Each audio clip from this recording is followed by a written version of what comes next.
বন্ধুরা, আরজিকর ম্যাটার নিয়ে মমতা বন্দ্যোপাধ্যায় মানে আমাদের মুখ্যমন্ত্রীর উপর বিশাল চাপ। বন্ধুরা, এবার কেন, তাই না? কারণ রাজ্যপাল কড়া নির্দেশ দিয়েছেন মমতা বন্দ্যোপাধ্যায়কে।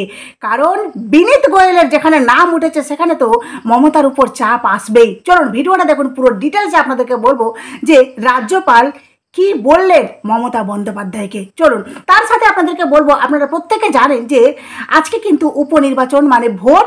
মাদারিঘাটে আরও অন্যান্য জায়গায় বিশেষ কাণ্ড ঘটে গেছে। মাদারিঘাটে বুথের দরজা বন্ধ করে সেখানে ছাপা ভোট দেওয়া হচ্ছে। তার সাথে আরও কি কি কাণ্ড ঘটেছে চলুন পুরো ডিটেলসে আপনাদেরকে বলবো।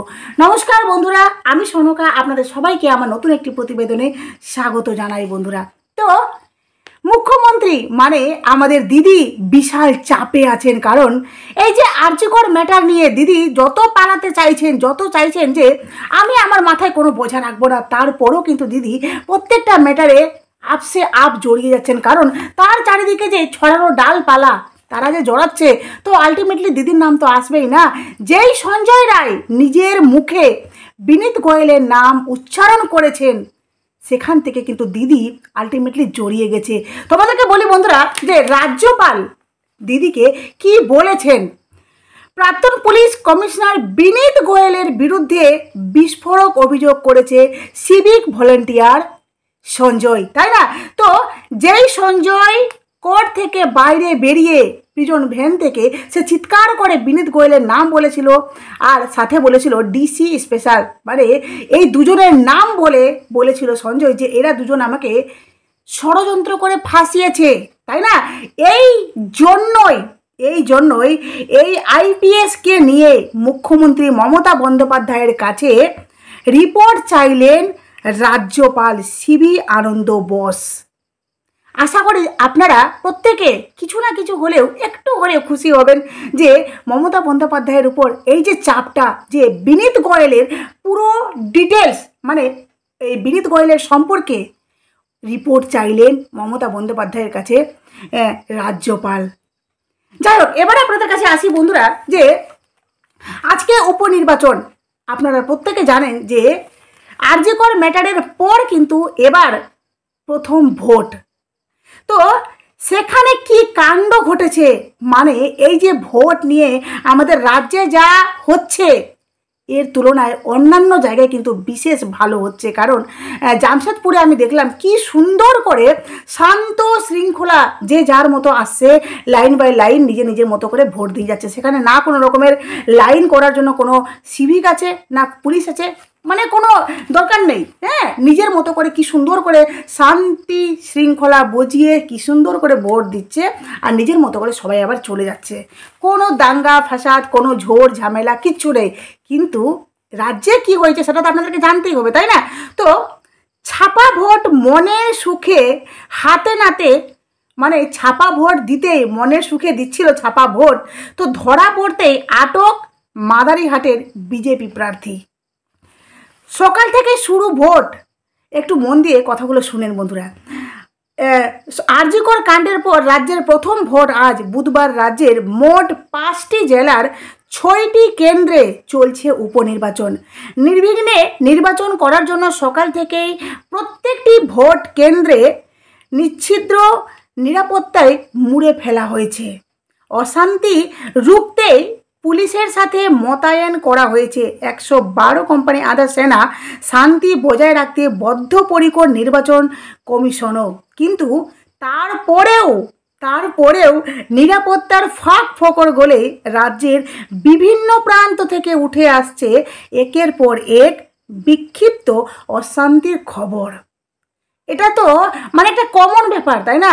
মানে আমাদের বাংলাতে মানে রাজ্যে কিছু হচ্ছে, ভোট হচ্ছে, আর সেখানে ঝামেলা হবে না, তাহলে তো মানে বাংলার নাম খারাপ হয়ে যায়, তাই না? বাংলাতে মানে বলে না যে बंगाल में अगर वोट होगा ना तो वहाँ पर दंगा फसाद सब कुछ होगा, लेकिन बिहार में कितना अच्छा से वोट दे रहा है सब। এইভাবে বলছে বিহারি মানুষগুলো যে बंगाल के जैसा यहाँ बिहार पे नहीं होता है।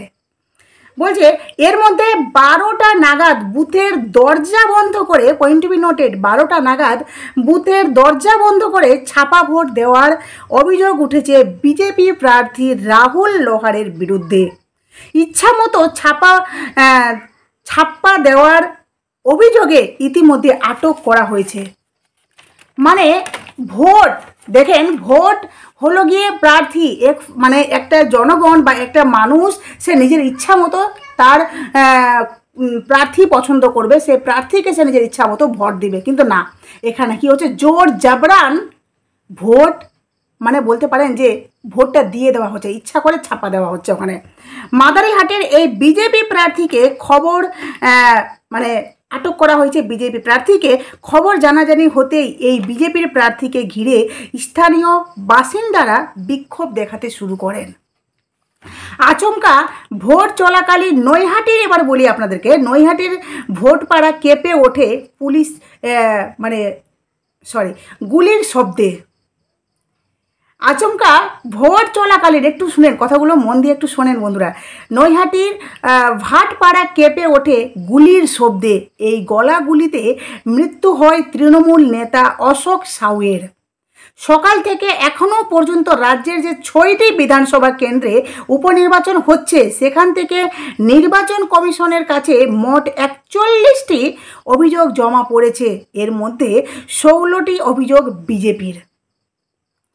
তাহলে এইটুকু বুঝতে হবে যে 16টি, মানে 41টির মধ্যে 16টি অভিযোগ বিজেপির, তাহলে বাকিগুলো টিএমসির, আরও অন্যান্য আছে, তাই না?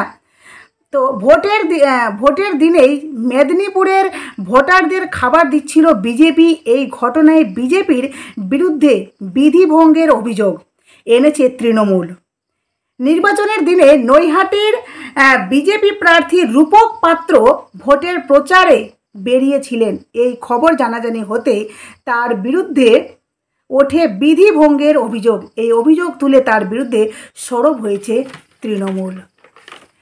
আশা করি আপনাদের কাছে এই যে ভোট হচ্ছে, এই যে উপনির্বাচন, সেখানে কি হচ্ছে বেঙ্গলে, মানে ভোট একজন যে বিজেপি, সে টিএমসির বিরুদ্ধে বিশাল একটা বিক্ষোভ, মানে যে ভোট, এই বিজেপি বেশি পড়ছে, টিএমসি বেশি পড়ছে, লাগাও দাঙ্গা। হ্যাঁ, আর যখন টিএমসির ব্যাপারটা আসে, বিজেপি বেশি পড়ছে, লাগাও দাঙ্গা। এই হচ্ছে আমাদের মানে রাজনৈতিক অবস্থা বেঙ্গলের। কিন্তু বিহারে কি সুন্দর করে ভোট হচ্ছে, দেখলে আপনার মনটা ভরে যাবে, শান্তি পাবেন যে এরকমও আবার ভোট হয়, কি সুন্দর করে ভোট হচ্ছে। আর যাই হোক, আপনাদের কাছে যেই কথাটা বললাম মমতা বন্দ্যোপাধ্যায়কে নিয়ে, দিদি এবার বিনীত গোয়েলকে নিয়ে পুরোপুরি ফেঁসে গেছেন। কারণ এই যে বিনীত গোয়েলের নাম এসছে, তার থেকেও বড় কথা হলো যে দিদি কেন বিনীত গোয়েলকে মানে বাঁচানোর জন্য উঠে পড়ে লেগেছেন। আপনারা ভাবুন একটু বন্ধুরা, মন দিয়ে কথাগুলো ভাবুন যে দিদি যখন শুনতে পেলেন যে সঞ্জয় রায় কোর্ট থেকে বেরিয়ে প্রিজন ভ্যান থেকে চিৎকার করে বিনীত গোয়েলের নাম বলছে, যে বিনীত গোয়েলকে অলরেডি ট্রান্সফার করে দেওয়া হয়েছে, তারপরও বিনীত গোয়েলের নাম যখন এই বলল সঞ্জয় রায়, সে তো আদালতের বাইরে বলছে, সেই কথার তো কোনো ভ্যালু নেই।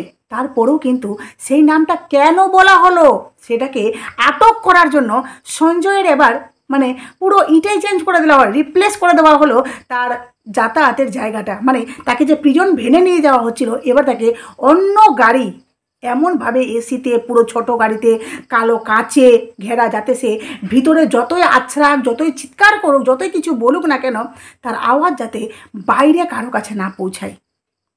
এতটা প্রোটেক্ট কেন? এখানে একটা বিগ কোশ্চেন, যে এতটা ভয় কেন দিদির মনে, মুখ্যমন্ত্রীর মনে এতটা ভয় কেন? আরে বলুক না, এর আগে কি এই কাণ্ড ঘটেনি?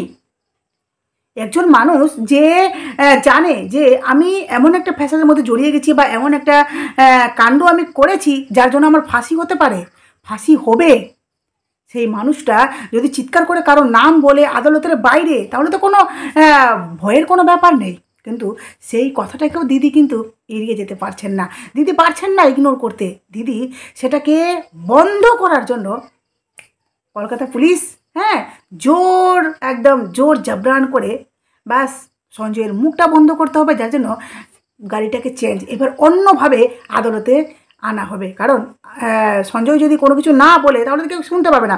আদালতের ভিতরে ঢুকলে কেউ তো আর সঞ্জয়কে জিজ্ঞেস করবে না, সঞ্জয় তার ইচ্ছা করলেও নিজের কথাগুলো কাউকে বলতে পারবে না।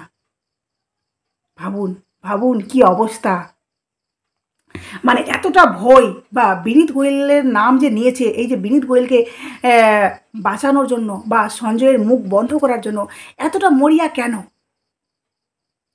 যাই হোক, ভিডিওটা এখানে শেষ করলাম। অবশ্যই আপনাদের মূল্যবান মতামত আমার কমেন্ট বক্সে দেবেন। আর নতুন থাকলে চ্যানেলটি প্লিজ সাবস্ক্রাইব করে নোটিফিকেশান অন করে প্লিজ বন্ধুরা পাশে থাকবেন। যা হবে সমস্তটা আপনাদের সামনে শেয়ার করব। চলো টাটা।